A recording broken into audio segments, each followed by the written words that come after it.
Welcome everyone to another episode of the Practical SQL Server HA show. My name is Edwin Sarmiento, and I in this entire show is focused on providing you with practical, actionable insights in implementing high availability solutions. And while I specialize on SQL Server and Microsoft Data Platform high availability and disaster recovery solutions, these insights apply to just about any tech stack because I try as much as possible to focus on the non-technology aspects, because as technical professionals, we get so fixated on the tech, like what version, what edition, what feature, how to implement this, what's the proper combination. We get so fixated on that we forget there is more to it than the technical aspects.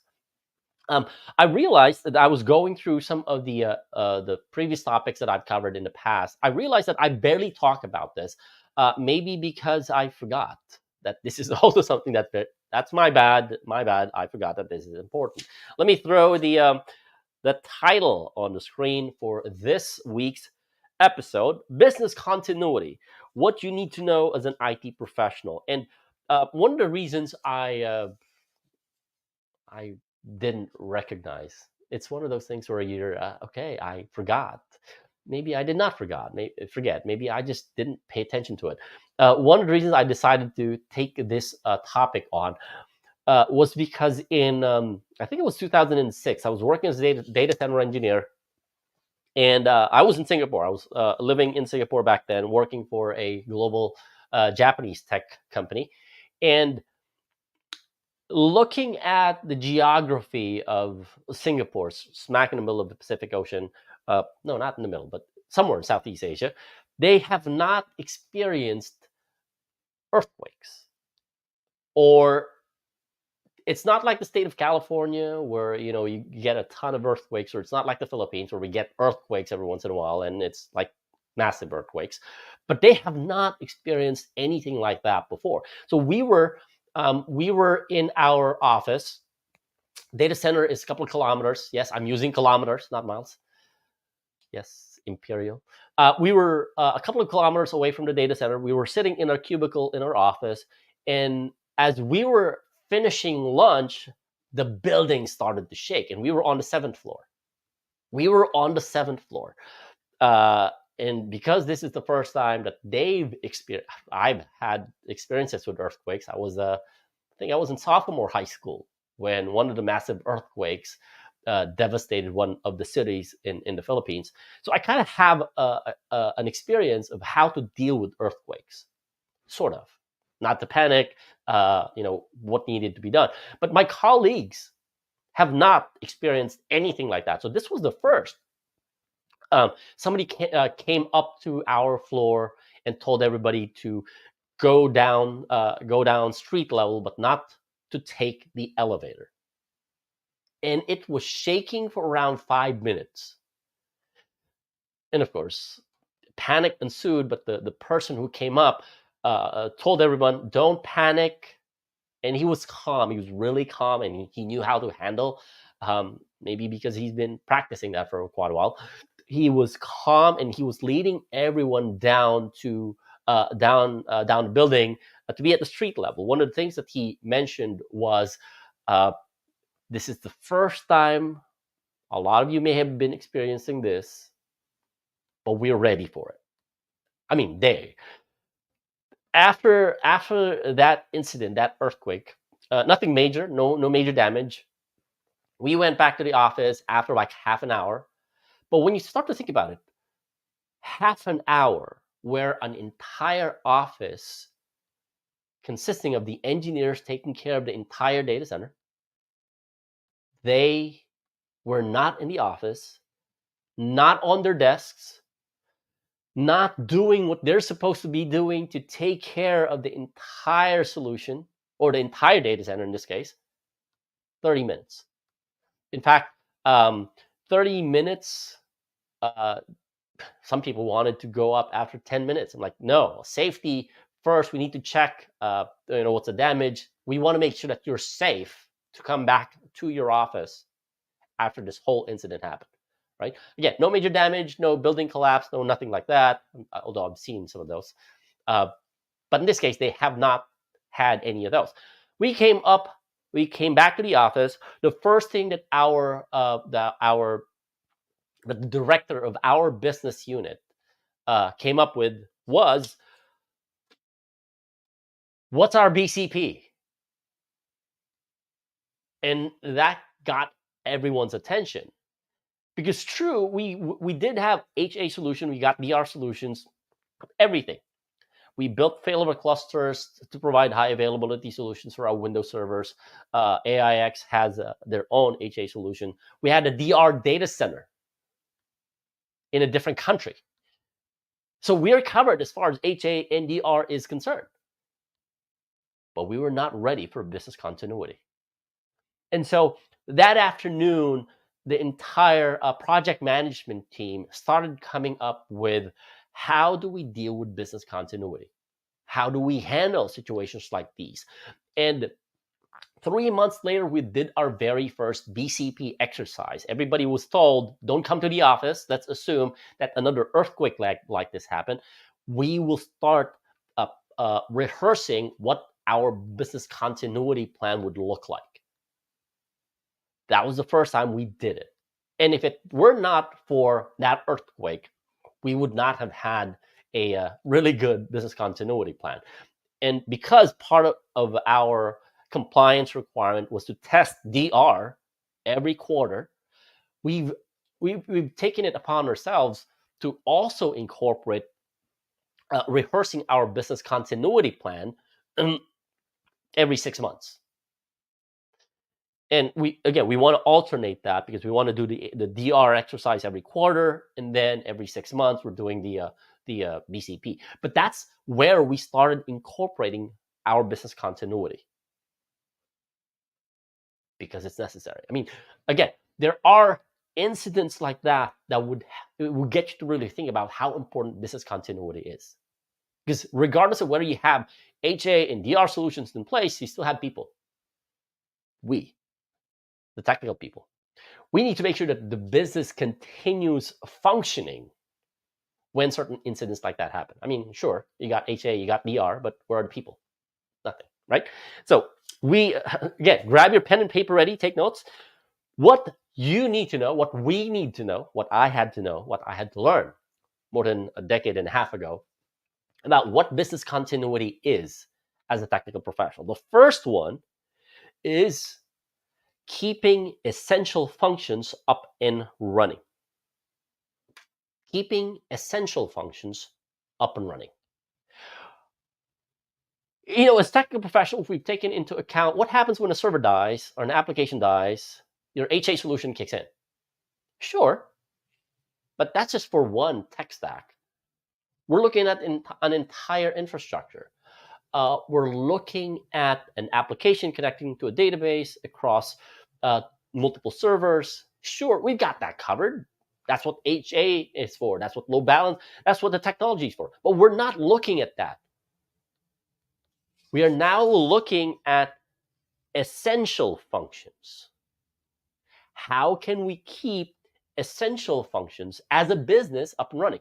This goes back very recent, the pandemic. All of a sudden, everybody was told to work from home. And because major businesses have not created a BCP or business continuity plan, they have not factored in what would happen if everybody was forced to work from home. I mean, well, nobody expected COVID. Nobody expected the pandemic. And so we were not prepared for that. Well, most people were not prepared for that. So when there was an announcement, I think this was middle of March, everything went to a halt. And now we have to prepare the entire office, the business, to make sure that essential functions are kept up and running. Essential function, number one, communication. How are you going to communicate with your colleagues when you're at home? And in the office, you can walk to a cubicle, you can go and look at or go to the pantry to have those conversations. You can go to your boss's office, right? And at home, how do you do that? Well, for one, he got this. But This is my personal phone. This is not my company phone. So businesses and IT specifically, they struggled so hard to provide all the resources that people needed in order for them to work in the office. Voice over IP via their computers. Oh, and by the way, my computer is old and it cannot handle Skype, Teams, Slack, and all of these. It cannot handle that. And again, is when you're working from the office, you don't take home your desktop. So now we have to think about giving every employee or every staff their own laptop in order for them to work properly at home. And it's not just enough for them to have a laptop. Can the laptop or the computer handle workloads like, because now we're doing conference calls, we're doing video calls, we're doing stand-ups online. How fast is your internet connection at home? And you have to consider that. How fast is your computer? Can you perform your day-to-day work? And we're not talking about IT here. Of course, I'm pretty sure you grab one of those 32 gigs of RAM with a quad-core CPU, latest from Lenovo or Dell or HP. We're not concerned about us technical professionals. We're concerned about essential business functions. And if those employees are going to be working from home, they need to have the right equipment. They need to have the right resources in order for them to be able to do what they need to do. It's one of the reasons why, what was that? Zoom became a thing through the pandemic. Why? Because now everybody has to work from home. Everybody's now using a platform to be able to communicate with their colleagues in front of a webcam, talking to them.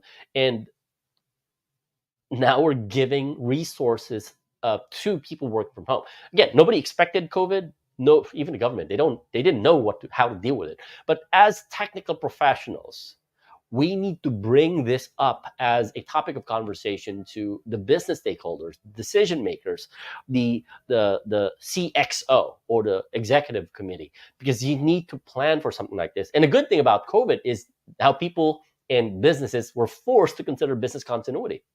Back then, they didn't. Now they're prepared for it.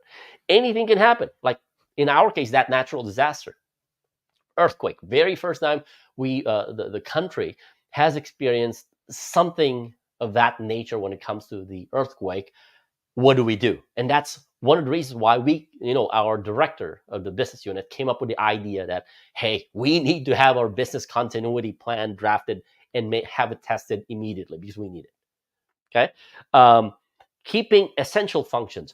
And it's not our responsibility as tech professionals to think of those business functions. It's the business, but we have to have that conversation because they would come to us. Like during COVID, we needed to provide laptops for the employees. We needed to provide the resources, because if they're all doing voice over IP and they're going through your infrastructure, you need to set up the voice over IP infrastructure necessary to fill those in. And again, it's one of the reasons why Zoom became a thing.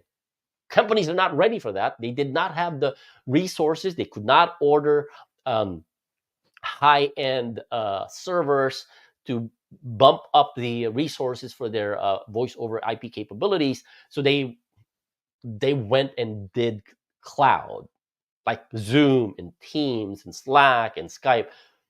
They reverted to that because they cannot respond quickly. Versus people or businesses who have designed for business continuity in mind, they have everything ready. Okay, it is, again, quick reminder, is not our responsibility to define, essential business functions. That's up to the business, and we need to get that conversation started, because if we don't, they're going to come to us, and then we're going to be in. There were a lot of horror stories during COVID. So many people got laid off because everybody's working from home and businesses are down. But tech professionals were working like crazy. Everybody was focused on the healthcare professionals, providing help and assistance to people who are affected by COVID. But the unsung heroes of the pandemic are the tech professionals who need to keep the lights on, who need to do this. Man, people were burnt out because they were working 14-hour days during COVID, doing more than what they have done in the past because they need to keep the lights on. Again, essential business functions. They need to address meeting and making sure that essential business functions are kept running. If that's the salespeople providing access to Salesforce from home, how are you making that happen? Is it through VPN, through your internal network? How? But again, you need to, again, as tech, I keep saying again because I really need to emphasize this. Again, it is my response and my lack of responsibility for not even talking about this in the earlier episodes. Businesses will come to us, technical professionals, to make sure that essential business functions are maintained when something like this happens as part of business continuity. Okay, so that's the first one. The second one, like keeping essential functions up and running, is recovering essential functions with as little downtime as possible. Recovering essential functions with as little downtime as possible. I'll go back to the COVID example. When it happened, everybody was working from home or forced to work from home. So how can I give you what you need to let you do what you're supposed to do if I can't get to the office? Or there were cases where, yeah, we got the equipment, we got everything, we got our mini data center within our office, it's highly available, but then again, I need to go there because now the capacity is blowing up and I need to provide an additional server rack, switch, router, power distribution. But I can't do that. And so the business and the essential functions are suffering degradation of performance. You know how it is.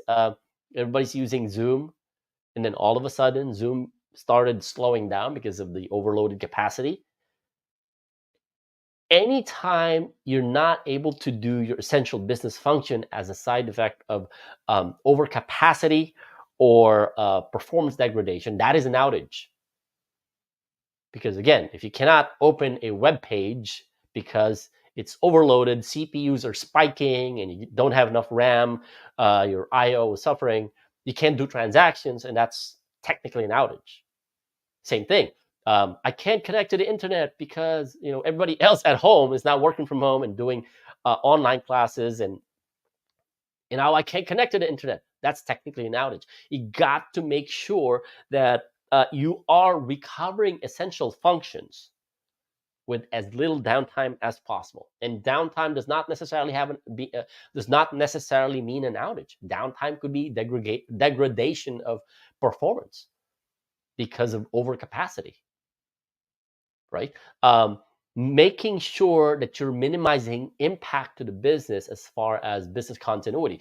Going back to that story where we had that earthquake in Singapore, part of our BCP is making sure that if we decide the office disappeared, maybe an earthquake ate up the entire building, where would we be?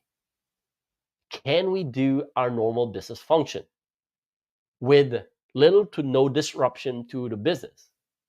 That is making sure that we're recovering essential functions with as little downtime as possible. Because again, responding to that, if all you're left with is your phone to connect to the internet, can your phone handle the bandwidth to connect to the internet? Knowing that you're going to be using your laptop, you're going to plug your laptop onto your phone, can it handle the workload?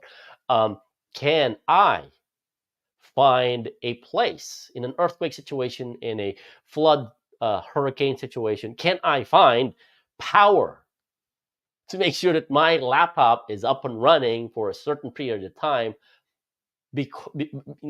until services are back in business or it's business as usual? You need to take that into account. And while you're at it, as a technical professional, you also have to make sure that the end users, or in this case, the people in the office or your coworkers, can still do their work while you're bringing stuff online, while you're allowing or allocating resources for them to use. I remember one of the biggest challenges that most people experience, or businesses, one of the most challenging experiences that businesses face was we had new hires and we're paying them payroll, but they're not doing anything because they don't have a laptop, and because they're not in office, we cannot onboard them, and because we cannot onboard them, they're somewhere at home doing nothing, and we can't send them the laptop. We cannot, all of these things, right? Part of making sure that you are recovering essential functions with as little downtime, little minimal to zero downtime as much as possible, as if nothing happened. Okay, that's the goal. And I keep emphasizing earlier, this is not our responsibility to define. We have to talk to the business stakeholders for this. For instance, you can talk to the salespeople. Hey, in case something happened, what do you need? Do you need just Salesforce? Do you need access to other resources other than your laptop? Can you work from a remote island where you barely have internet connection? Can you do that? Okay, because if you cannot, let me know how I can help. And then you talk to HR, you talk to the marketing people, you talk to the executives. What do they need? Because this is going to be a part of your business continuity plan. Number 3 is identifying members of your team. Identifying members of your team. Business will come to IT. They will come to tech professionals like us to make sure that the essential business functions are kept up and running with zero, hopefully zero, but that's kind of unrealistic, but minimal or little downtime as possible. They would come to us. The question that you need to ask is, who is a part of your team? If you're a DBA, you're only concerned about the database, but then applications connect to the database. So you got to talk to your application team. Hey, is the application up and running? We need to invoke our BCP. You're working remotely or from a different island, remote island with a Starlink connection. You're working from home because you cannot come to the office, or you're working from somewhere because there was an emergency. Can you access the database from the application? If not, can you talk to the network guy, because you might need a VPN connection from your laptop to our internal network? Or maybe everything's up in the cloud, but how are you accessing that? Are you whitelisting IP addresses? Maybe because you're on a different network, we cannot allow you.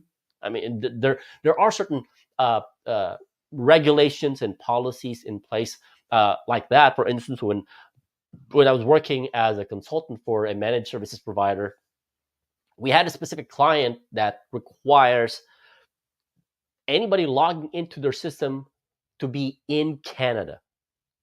You can't VPN in from outside of Canada, or even if you're in the United States, you cannot. You have to be in Canada, physically in Canada. You cannot touch their system unless you're in Canada. So part of this is asking the question, hey, if I can do it and this needs to be done, can I get in touch with anybody in Canada to do this work? Knowing who is a part of your team, identifying members who are part of your team. And they don't need to be within your team. Sometimes you have to step outside of your team to know, hey, how can we maintain essential business functions when what we need isn't within the team? Like I said earlier, Zoom took off during the pandemic because a lot of businesses cannot afford to provision something like that, teleconferencing and all these in an instant. Because, well, we cannot order new hardware. We cannot, if it was software, that was easy. We cannot order new hardware. We cannot rack and stack servers or equipments while we're at home because everybody's being told to be staying at home. So what do we do? And it's taking longer. They reached out to Zoom. They reached out to Microsoft, Slack, and they've incorporated all of these. They made running essential business function work as quickly as they possibly can, even though nobody within the company can do it. So that could be a third-party provider, a software vendor, or now with the cloud, provision stuff on the cloud, and that's a lot faster than. Plus, you don't have to go anywhere. You could be in your computer, provision resources on the cloud, make sure that it works, test, roll it out in production. Okay. Know who is a part of your team. Identify members of your team. Again, these are things that we don't consider. We don't think about when we're looking at high availability and disaster recovery solutions, because we're almost always fixated on the tech, not realizing when something like that happens, like, again, COVID, pandemic, natural disasters like earthquakes, hurricanes, we need to make sure that the business is continuing to function with minimal to little downtime as possible. And that is not just, that goes beyond just the technical aspects. It needs to take into account who are the people on your team, who needs to provide essential business functions, and what resources are necessary in order to provide those essential business functions when everybody in the company ends up working from home. Unless, of course, you decide that the company is a remote first work environment where everybody's working from home. But again, these are part of the things that you need to know as an IT professional. We are not going to be the one defining these, so we need to start these conversations as early as possible, because the business will come to us. And we need to make sure that we're ready to provision resources, platform solutions for the business to keep essential functions running, right? That is about it for this week's episode. And like I said, it's a realization that I have not talked about business continuity. I'll start talking more about business continuity and insights and actionable items in order to take into account business continuity as part of the overall high availability and disaster recovery strategies. Tune in again next week for another topic of conversation. And if you need help, just reach out. Use that link on the screen.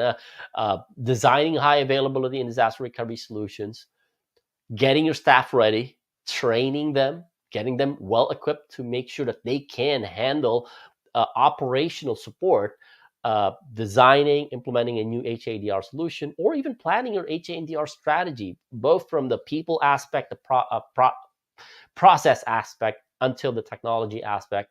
Reach out. Use that link on the screen. Schedule a strategy session. Let's have that conversation. And if there's anything I can do to help, I will. If not, I will steer you in the direction that will help serve you best, achieving your goals, and making sure that you are indeed implementing the right, practical, and actionable high availability and disaster recovery strategy, right? Again, use that link on the screen. Schedule a strategy session. That is about it for this week. Enjoy the rest of your week. I will see you again next time.